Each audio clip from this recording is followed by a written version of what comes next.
Hallelujah, praise the Lord. प्रभु यीशु मसीह के मधुर नाम में आप सभी को जय मसीह की। प्रभु की स्तुति हो और प्रभु की महिमा हो। लगातार उसके चरणों में जाने में मजा कुछ और है। परमेश्वर के साथ संबंध करने के लिए, उसके साथ व्यवहार बनाने के लिए, आत्मिक रीति से आगे दोस्ती या संगति बढ़ाने के लिए भूखा और प्यासा रहने की जरूरत नहीं। जब तक दूल्हा साथ में है तब तक बाराती भूखे नहीं रहेंगे। यीशु मसीह ने कहा कि मैं जगत के अंत तक तुम्हारे साथ में हूं। यीशु मसीह ने कहा कि मैं तुम्हें अनाथ नहीं छोड़ूंगा, मैं तुम्हें अकेला नहीं छोड़ूंगा। यीशु मसीह ने कहा कि मैं तुम्हें संभालूंगा।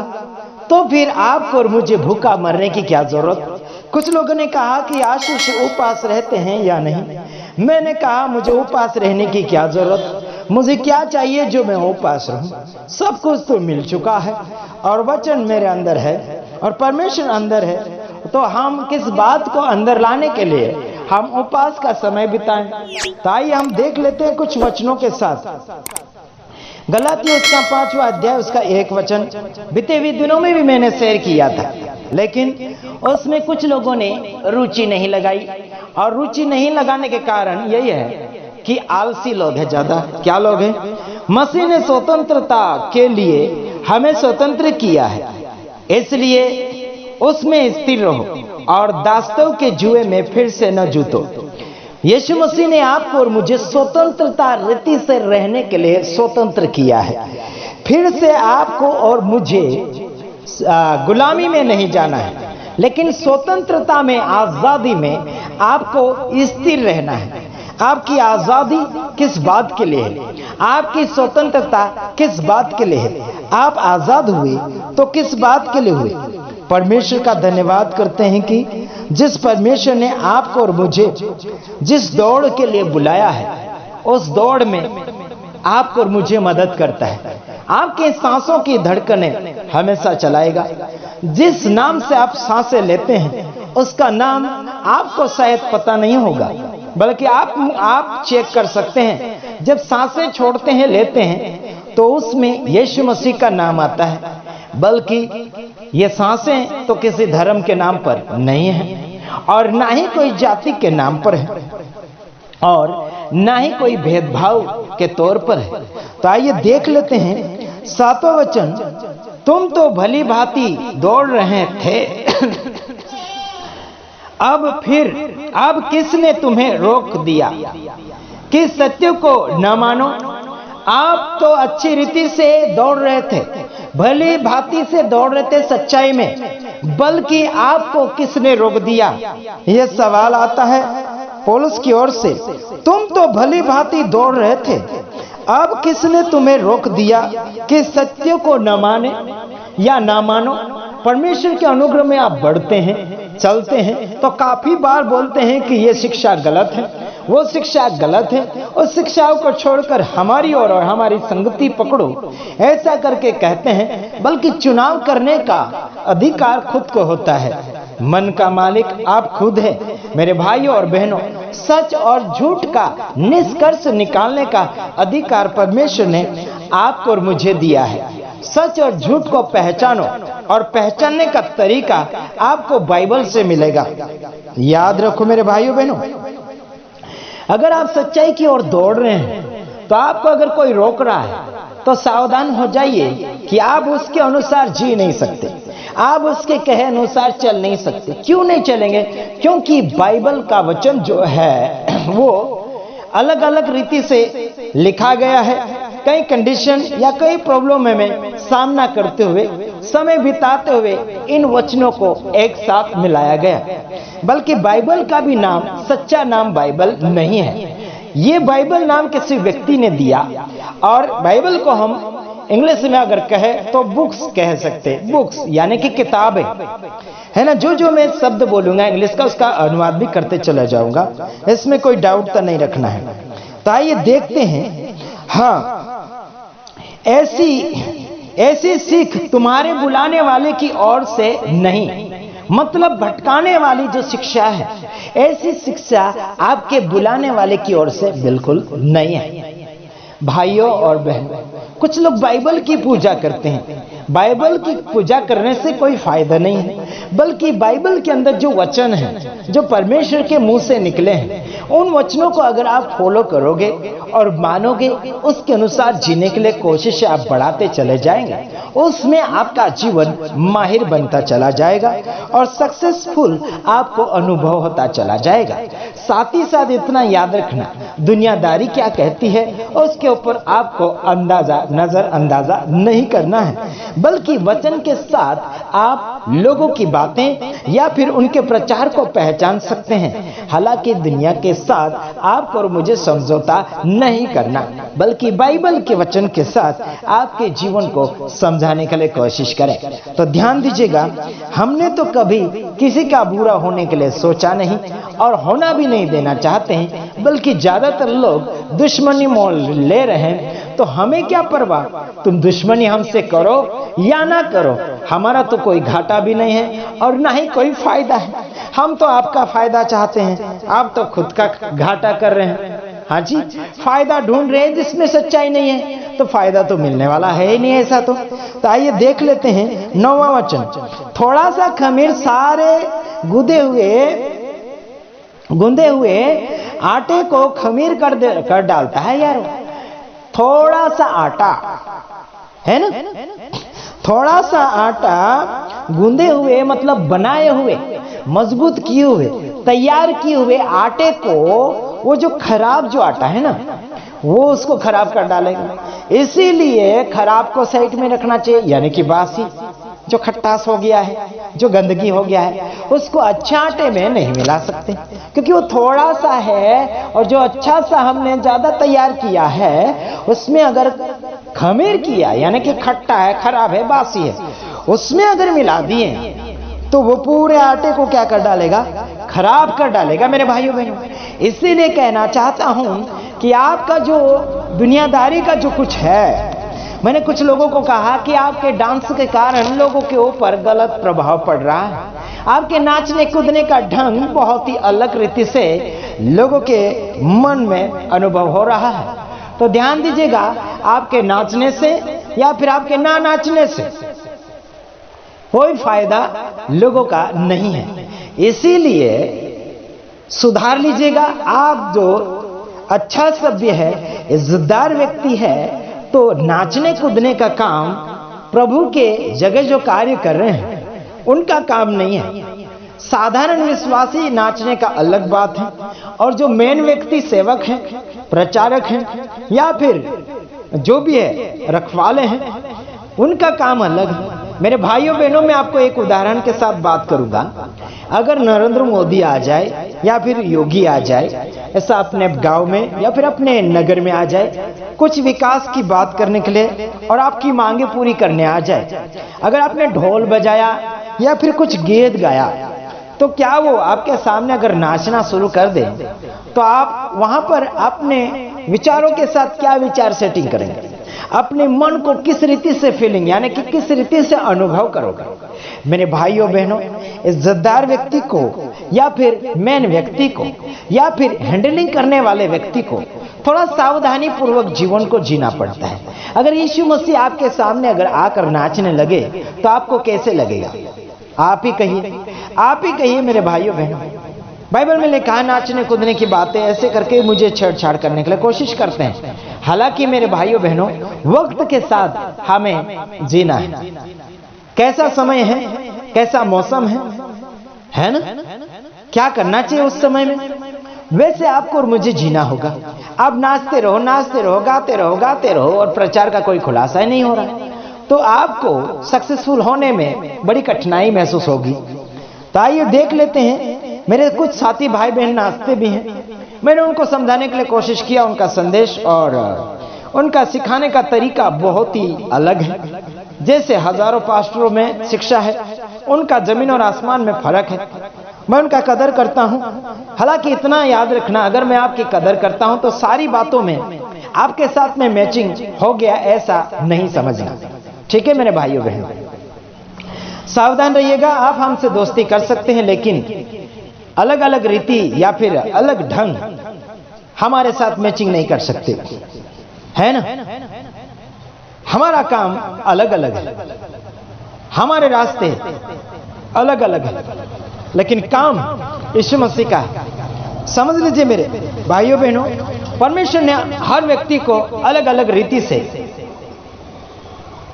समय दिया है, या फिर अलग अलग रीति से उनको व्यवस्था दिया, यानी कि नियम दिए गए हैं, अलग अलग रीति से पद दिए गए हैं। तो उस हिसाब से इंसान जीता सब शरीर के नहीं हो सकते। जैसे कि 5 उंगली आपकी और मेरी शरीर की नहीं है, बल्कि 5 उंगली अगर हाथ में ना रहे हैं तो आपका हाथ शोभा नहीं देगा।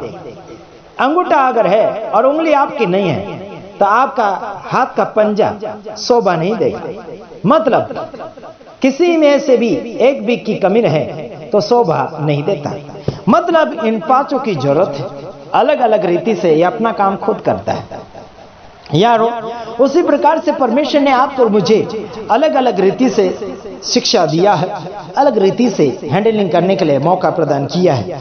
तो आइए देख लेते हैं आगे क्या लिखा है।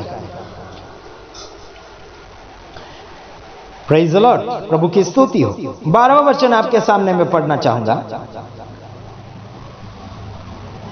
भला होता कि जो तुम्हें डावाडोल करते हैं वे अपना अंग ही काट डालते हैं। क्या बोलता है? भला होता कि जो आपको उबड़ खाबड़ करवाता है, डावाडोल करवाता है, हिलाता ढुलाता है, भला होता उसके लिए कि उसका अंग ही काट डालते हैं। ऊपर वाला वचन पढ़ता, हे भाइयों, 11वां वचन, हे भाइयों, यदि मैं अब तक खतना का प्रचार करता हूं तो क्यों अब तक सताया जाता हूं? फिर तो क्रूस की ठोकर जाती रही। हाजी, खतना का ही प्रचार करते रहते, वही पुरानी बातें ही बताते रहते तो क्रूस की ठोकर जाती रही। हाजी, तो मेरे कहने का मतलब है जो बातें हो चुकी है उस बात को निकालते हुए आगे की ओर बढ़ते हुए आपको और मुझे करना है। कुछ लोग कहते हैं कि हम तो पुराने नियम के अनुसार चल रहे हैं, तो पुराने नियम के अनुसार कुछ नियम ऐसा था, नया नियम में भी आ गया। खतने की बातें अगर कहें तो क्या आप खतना करवा सकते हैं? अभी यीशु मसीह के समय में खतना भी हुआ था, यानी कि चमड़ी काट दी जाती थी मर्द की और उसे खतना कहा जाते हैं। और यानी कि लेडीज का तो कोई काटा नहीं जाता, तो लेडीज कैसे मुसलमान होगी फिर? हेलो, कैसे खतना किया गया उनका? मेरे भाइयों बहनों, मैं खुले शब्द में बोल सकता हूं, मुझे कोई लाज शर्म नहीं है और मैं लोगों को खुला बताने में कोई शर्म नहीं रखता। मेरे भाइयों बहनों, परमेश्वर ने कोई ऐसा गलत रीति से करने के लिए कोई व्यवहार नहीं दिया। और पहले होता था, बल्कि यीशु मसीह के आने के बाद आपका जीवन चरित्र बदलता चला जाता है वचन के अनुसार। और अभी खतने का कोई पर्व नहीं है और ना ही कोई ऐसा रिवाज है। लेकिन प्रभु में जब आ गए तो आपको आत्मिक रीति से छटाई करना है, पाप को काटना है, जिंदगी बदलना है, बुराइयां काट देना है, चोरियां छाटना है, हटा देना है। मतलब आत्मिक रीति से आपको खतने के भावना में जाना है। बल्कि आज लोग बोल रहे हैं बपतिस्मा लेने के बाद में समझ लीजिए आपका खतना हो गया, आप प्रभु में पूरी रीति से आ गए। मुझे इतना बताओ, प्रभु में पूरी रीति से अगर आ गए तो दारू क्यों पी रहे हैं? प्रभु में अगर पूरी रीति से आ गए तो गांजा क्यों पी रहे हैं? प्रभु में अगर पूरी रीति से आ गए तो बियर क्यों पी रहे हैं? प्रभु में अगर पूरी रीति से आ गए तो झगड़ा क्यों कर रहे हैं? फाइटिंग क्यों बता रहे हैं लोगों को? मुझे भी कुछ लोग मारने के लिए मैदान बताते हैं, इस गांव में आ जा, उस गांव में आ जा। मध्य प्रदेश के एक संदीप पास्टर मुझे बोलता है आजा कहाँ आता है? सिरपुर में आजा बोलता है। फिर शेखर गुंडाराज जो महाराष्ट्र का है ना, वो भी बोलता है आजा, कहाँ मिलना है? उससे कुछ चमचे हैं, वो भी धमकियां देते हैं। मैं किसी बाप से डरता नहीं हूं और ना ही कोई धमकियों से डरता हूं। और आने वाले समय में तुम्हें जगह बताकर मैं आऊंगा, तुम्हें जगह बताकर मैं आऊंगा कि मैं कौन सी जगह आ रहा हूं, है ना। मैं तुम्हारी हकीकत बातें जान गया हूं कि तुम उसी बाप से हो, कौन से बाप से? शैतान बाप से हो, जो आरंभों से पाप करते आया और आरंभों से झूठ बोलते आया। झूठ बोल बोल कर मेरी मीटिंगें नक्की कर रहे हैं कुछ लोग कि आशीष को बुलाएंगे झूठ बोलकर और मारेंगे। आशीष राजकुमार मार खाने वालों में से बिल्कुल नहीं है, इतना याद रख लेना। आशीष राजकुमार मार खाता नहीं, समझ में आ रहा है ना? तो इसका मतलब आप लोग समझ लेना, मैं पुलिसों को भी डरता नहीं, ना ही मोदी योगी को डरता और ना ही तुम्हारे जैसे आम गुंडों को। समझ में आ रहा है? हम सब सीखकर तालीम करके पूरा बायोडाटा लेकर और 12 घाट का पानी पीकर सारी बातों को जांच कर अब प्रभु यीशु मसीह में आकर आप सभी को सबक सिखाने का काम कर रहे हैं वचन के साथ। और वचन को अगर मानोगे तो आपके लिए भला होगा, वरना बहुत ही भयानक समय आ जाएगा, है ना, जो आपको संभालने में मुश्किल हो जाएगा। और आप लोग मुझे मारकर क्या करेंगे? ज्यादा से ज्यादा क्या करेंगे? दुनिया से अलग करेंगे। हम तो बड़े खुश हैं कि कब जाए हम दुनिया से सस्पेंड होकर या फिर रिहाई लेकर। हमें डरने और मरने का कोई विचार नहीं, हम डरते भी नहीं और मरने का भी सोचते नहीं कुछ। और मार भी दिया तो क्या कर लेंगे? एक आशीष को मारेंगे तो 1000 आशीष खड़े हो जाएंगे। मेरा बेटा आखिर तैयार हो ही रहा है ना? अरे भाई, जड़ को उखाड़ तो दोगे, लेकिन फल के वो तो उग गया ना, दूसरा झाड़ और उग गया। कितने झाड़ उखाड़ोगे, कितने जड़ उखाड़ोगे? आशीष राजकुमार ने जितना बो दिया ना, लाखों लोगों तक मैंने सुसमाचार प्रचार फैला दिया है और काफी लाखों लोगों को मैंने तैयार कर दिया है खुदावन के कलामों के साथ जीने के लिए। आइए देख लेते हैं 13 वचन। हे भाइयों, तुम स्वतंत्र होने के लिए बुलाए गए हो, परंतु ऐसा ना हो कि यह स्वतंत्रता शारीरिक कामों के लिए अवसर बने, वरन प्रेम से एक दूसरे के दास बनो, है ना? अगर आप स्वतंत्र हो गए तो आप स्वतंत्रता को सांसारिक कामों में मत डाल दीजिए, सांसारिक व्यवस्था में मत डाल दीजिए। आप आजाद है तो कुछ भी करो, कुछ भी क्या करो, है नहीं चलेगा यारो। और यहां लिखा कि अगर अवसर मिला है तो अच्छा अवसर निभाओ ना यार, फालतू कामों में। यहां लिखा वरन प्रेम से एक दूसरे का दास बनो। दास बनो मतलब सेवक बनो, उनका सेवक बनो, उनकी सेवा करो, उनकी देखरेख करो, उनके लिए व्यवस्था करो, है ना? आगे बढ़ो। अरे तुम तो व्यवस्था कर ही नहीं रहे। किसी को कपड़ा दो, किसी को खाना दो, किसी को घर दो, किसी का कुछ व्यवस्था करो। सेवक बनो, दास बनो उनका। कौन सा दास? गुलामी वाला नहीं, गुलामी वाला नहीं, सक्सेस करने वाला दास, गुलामगिरी वाला नहीं यार। मेरे भाइयों बहनों, कुछ गुलामी वाले दास होते हैं जो हाँ जी हाँ जी हाँ जी हाँ जी हाँ जी करते रहेंगे, हाथ पैर जोड़ते रहेंगे, हाँ सर हाँ सर हाँ सर, साहब जी साहब जी साहब जी करते रहेंगे। मालिक के सामने हाथ पैर जोड़ नहीं। काम से मतलब काम लो, काम करने का पुरताई दास, समझे मेरे भाइयों बहनों? और उसमें सक्सेस करवाने वाला दास बनो, गुलामी वाला नहीं और गुलाम करवाने वाला नहीं। हालेलुया, प्रेज द लॉर्ड, प्रभु की स्तुति हो। अगला वचन। क्योंकि सारी व्यवस्था इस एक ही बात में पूरी हो जाती है, तू अपने पड़ोसी से अपने समान प्रेम रख। क्या लिखा? अपने पड़ोसी से अपने समान प्रेम रख, तब जाके सारी व्यवस्था पूरी हो जाएगी। प्रेम जहां है वहां खत्म बात, खत्म बात। झगड़ा भी कहीं हो रहा होगा ना, प्रेम बताओ, खत्म बात हो जाएगी। कुछ भी क्या हो रहा, प्रेम से करो। हाँ जी, मेरा गुस्से में भी प्रेम है, मेरा थोड़ा धीरे से भी प्रेम है। मेरे 2 प्रकार के प्रेम है, ठंडा और गरम। गरम यानी गुस्से में, ठंडा यानी शांति से। तो ध्यान दीजिएगा, अगले वीडियो के साथ आ रहा हूं, तब तक ले गॉड ब्लेस यू, नमस्कार। प्रभु आप सबको आशीषित करें, आमीन।